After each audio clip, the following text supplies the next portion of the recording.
Hello बच्चों, आज मैं स्टार्ट कर रहा हूँ क्वेश्चन नंबर 11 से। A charge moving with velocity v in x direction is subjected to a field of magnetic induction in negative x direction. As a result, the charge will। सबसे पहली बात यह है कि जो चार्ज जो मूव कर रही है वो इधर चल रही है, यानी इधर है, आपको ये प्लस एक्स की तरफ है, इधर मूव कर रही है। और जो मैग्नेटिक फील्ड दिया हुआ है वो इधर दिया हुआ है। ओके, ये हो गया माइनस एक्स हो गया। तो एफ जो बी होता है वो होता है आपको Q v vector across B vector. तो Q v I cross B minus I. तो यहाँ पर लिखेंगे क्यू वी और B I vector cross minus I vector. यहाँ पर हो गया क्यू वी बी, जीरो हो गया, फाइनली ये जीरो हो गया। तो एफ जो बी वेक्टर हो गया वो जीरो हो गया, यानी F B is equal to zero. मतलब कि M A equal to zero, A equal to zero, delta भी इज इक्वल टू कॉन्स्टेंट। अगर एक्सेलरेशन जीरो है तो वेलोसिटी क्या होगी? कांस्टेंट होगी, यानी v1 minus v2 is equal to मतलब कि v1 बराबर v2 होगा, है ना। स्पीड कांस्टेंट होगी, मतलब कि पाथ जो होगी, पाथ स्ट्रेट लाइन होगी। पाथ चेंज इन वेलोसिटी जो होगा वो जीरो होगी, चेंज इन वेलोसिटी जीरो, तो v1 बराबर v2, तो पाथ होगी स्ट्रेट लाइन। जब फोर्स जीरो होता है तो पाथ कैसा होता है? स्ट्रेट लाइन होता है। तो ए में है remains undeflected, starts moving in a circular, retarded along x axis, moves along the helical path around x. तो अनडिफ्लेक्टेड मतलब कि ये डिफ्लेक्ट नहीं करेगी, मतलब कि ये कहना चाहता है कि अपने पाथ में ही मेंटेन करेगी, अपने पाथ से वो डेविएट नहीं होगी। कहने का मतलब ये हुआ कि वो सर्कुलर पाथ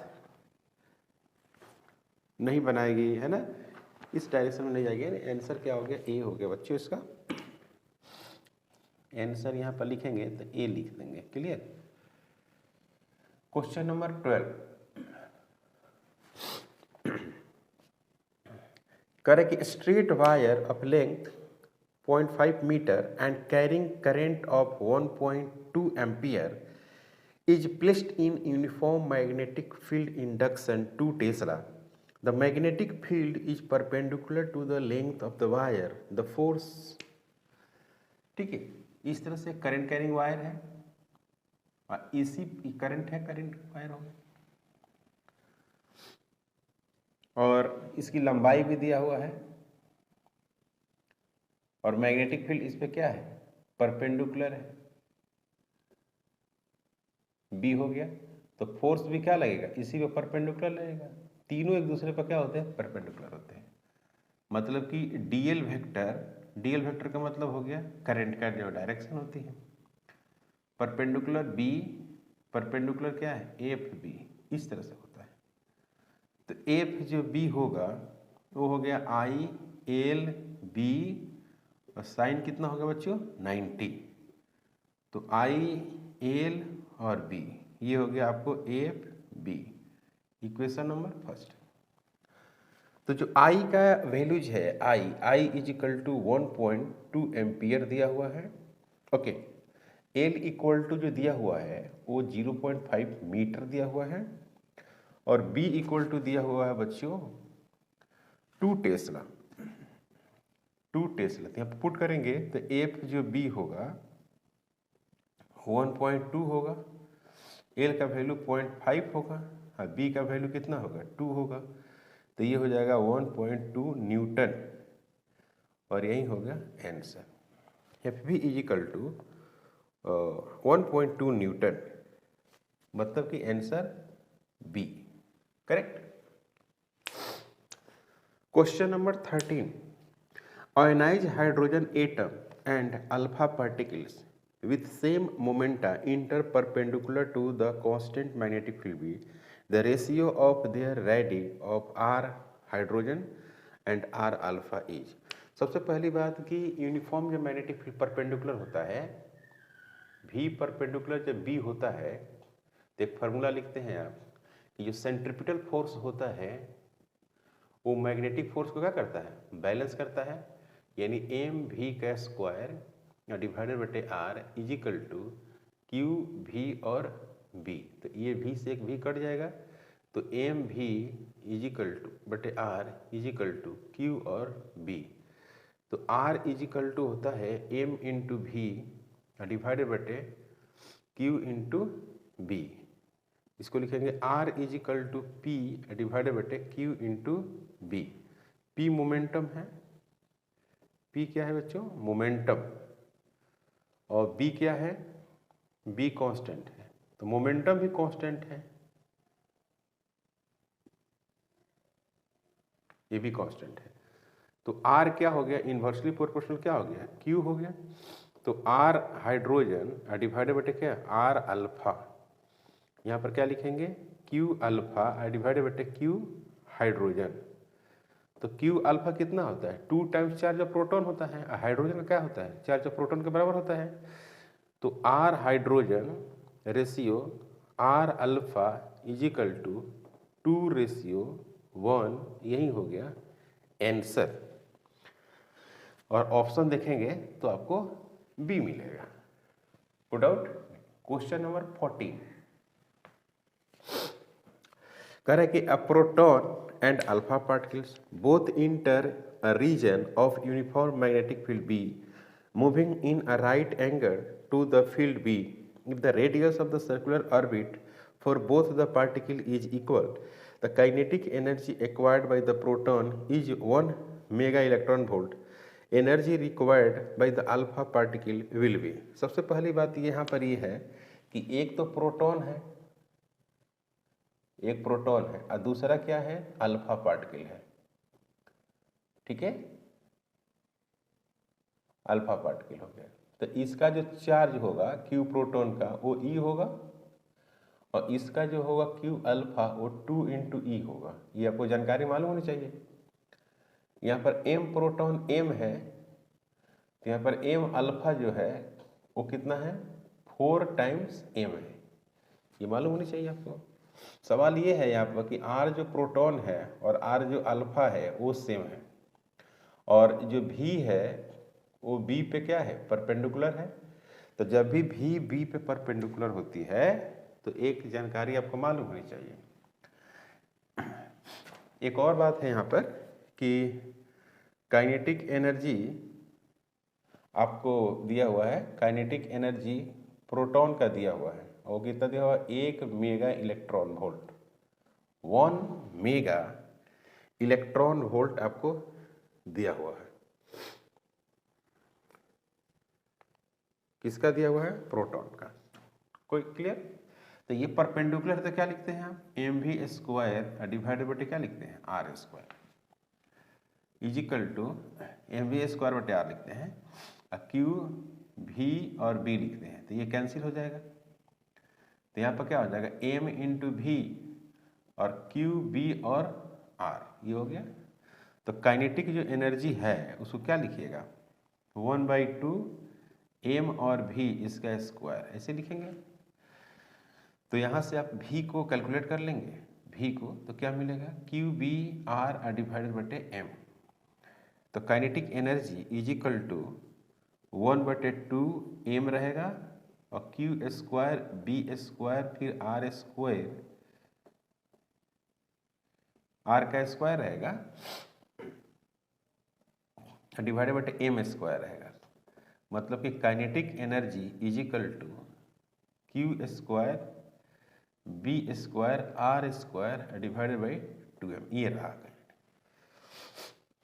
बी और आर कांस्टेंट है, तो सिर्फ किस बात पर डिपेंड करेगा, kinetic energy, Q, kinetic energy Q square divided बटे एम, इसी पर डिपेंड करता है। ओके, तो kinetic energy alpha particle divided बटे kinetic energy proton is equal to Q alpha divided बटे क्यू प्रोटॉन इसका स्क्वायर इनटू एम प्रोटॉन बटे एम अल्फा इसका स्क्वायर।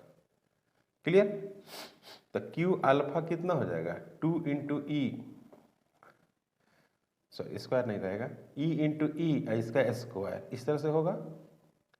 एम प्रोटॉन एम है और ये क्या है 4 इंटू एम है, तो ये कितना हो जाएगा, इसको सोल्व करेंगे तो क्या मिलेगा, ये हो जाएगा 4 और ये हो गया एम इंटू 4 और 4 कट जाएगा। Clear?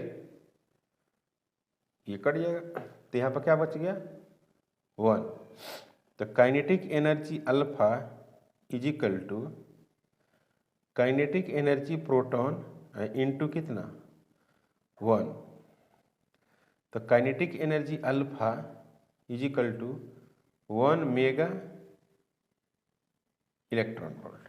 Kinetic energy alpha equal to कितना हो गया 1 मेगा इलेक्ट्रॉन वोल्ट, यानी ये भी क्या होगा उतना ही एनर्जी होगा आंसर, और ये बी होगा।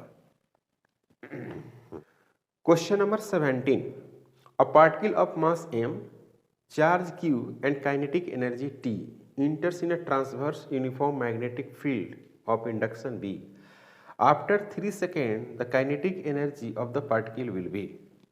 कह रहा है कि 3 सेकेंड के बाद काइनेटिक एनर्जी क्या होगी। तो मास इसका दिया हुआ है, मास इसका m दिया हुआ है, क्लियर? चार्ज दिया हुआ है q और काइनेटिक एनर्जी को T से लिखा है। Kinetic energy equal to T, T equal to kinetic energy, और मैग्नेटिक फील्ड जो है वो B है। मैग्नेटिक फील्ड जो दिया हुआ है वो क्या है B। ओके, तो काइनेटिक एनर्जी ही पूछा है 3 सेकेंड के बाद। तो पहली बात ये है कि जो काइनेटिक एनर्जी है वो है आपको 1/2 m इंटू वी का स्क्वायर। तो इसको हम लोग जब सोल्व किया था तो क्या लिखते थे 1/2 लिखते थे, यहाँ पर m, यहाँ पर q स्क्वायर b स्क्वायर और r का स्क्वायर डिवाइड बटे m का स्क्वायर, ऐसे लिखते थे। ओके, तो q square b square r square divided बटे 2m, ये हो गया आपको काइनेटिक एनर्जी का फार्मूला। ओके, और एक था आपको टाइम पीरियड का फार्मूला। टाइम पीरियड का फार्मूला क्या था, t बराबर 2 पाई m डिवाइडेड बटे q इंटू बी, ये टाइम पीरियड का फार्मूला है, small t, time period. Clear?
अब यहाँ से ये टाइम पीरियड है और ये आपको मैग्नेटिक फील्ड है, सॉरी ये काइनेटिक एनर्जी है।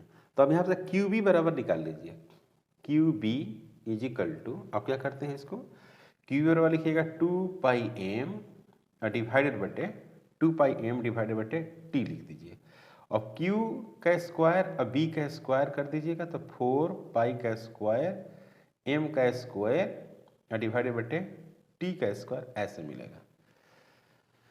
कोड आउट। तो यहाँ पर लिखेंगे क्या कि time period sorry kinetic energy equal to इतना के बदले ये वाला जो है ना इसके बदले आप ये लिखिए दीजिए 4 पाई स्क्वायर एम स्क्वायर फिर आर स्क्वायर डिवाइडेड बटे क्या हो जाएगा 2 और m क्लियर इंटू क्या हो जाएगा t का स्क्वायर हो जाएगा। ओके तो यहाँ पर क्या हो गया आपको m से m कट गया ये से 2 कट गया तो टोटल जो एनर्जी है टोटल सॉरी हाँ एनर्जी जो है वो क्या हो गया पाई का स्क्वायर m और यहाँ पर 2 और यहाँ पर r का स्क्वायर और फिर क्या हो गया t का स्क्वायर। क्लियर यहाँ तक को डाउट नहीं। तो क्वेश्चन में क्या लिखा हुआ है क्वेश्चन में आपको लिखा हुआ है कि फिर से एक बार क्वेश्चन पढ़ लीजिए a particle of mass m charge q and kinetic energy t इंटर्स A transverse uniform magnetic field induction b after 3 seconds the kinetic energy of the particle will be. देखो भाई इसमें क्या है कि स्पीड पे ये डिपेंड ही नहीं कर रही है ना स्पीड पे डिपेंड नहीं कर रही है और दूसरी बात है कि ट्रांसवर्स है ना। तो इसमें क्या होता है कि जो काइनेटिक एनर्जी होता है काइनेटिक एनर्जी क्या रहेगा कांस्टेंट रहेगा with time period with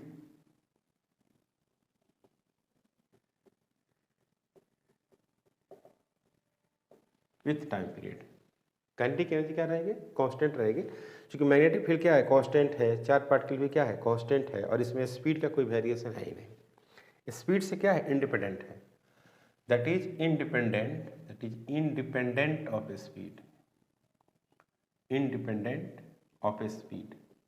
speed पे डिपेंड नहीं करती। ठीक है तो आंसर जो देखा जाएगा इसमें ऑप्शन जो है वो ए ही ऑप्शन होगा टी ही रहेगा। ओके काइनेटिक एनर्जी में चेंजिंग नहीं होगा आफ्टर 3 सेकेंड यहाँ पर लिख सकते हैं आप कि after 3 second kinetic energy equal to T इसीलिए आंसर हो गया A. Question number 18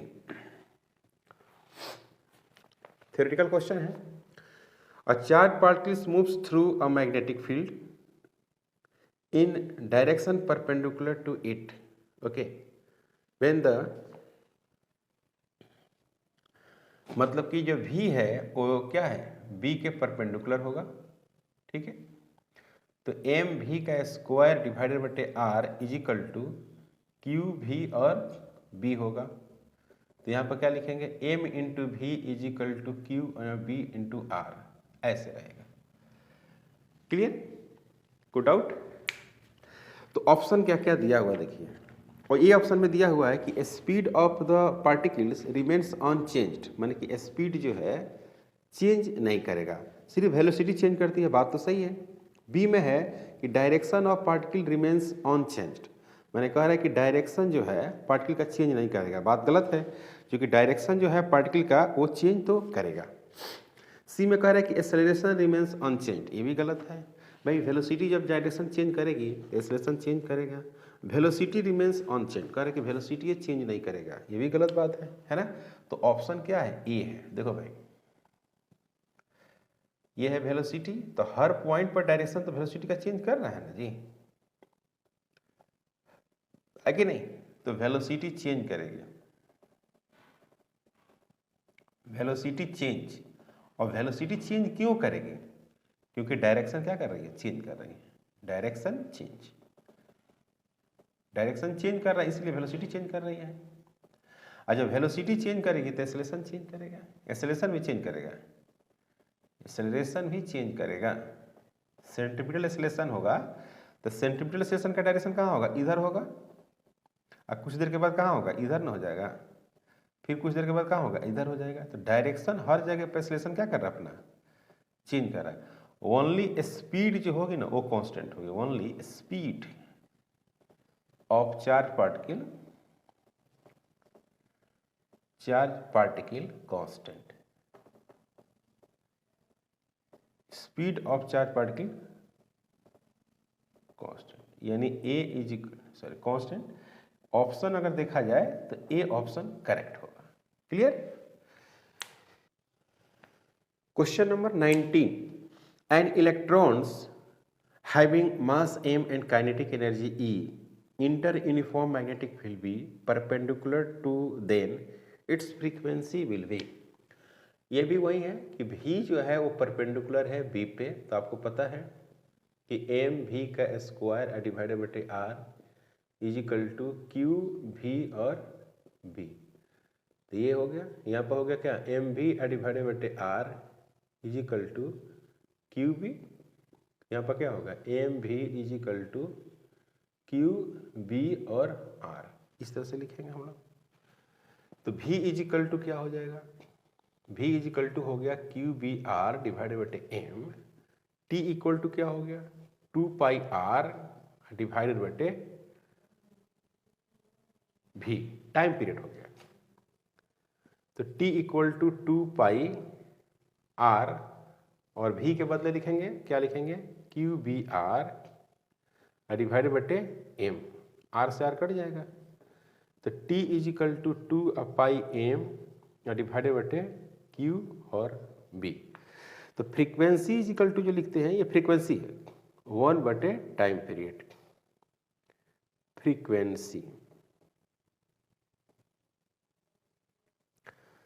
frequency F equal to हो गया 1 बटे 2 पाई एम डिवाइडेड बटे क्यू बी।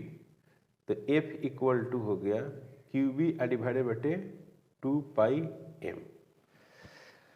ये फ्रीक्वेंसी हो गया। अब ये किस बात पर डिपेंड करता है, Q पे, क्यू बी।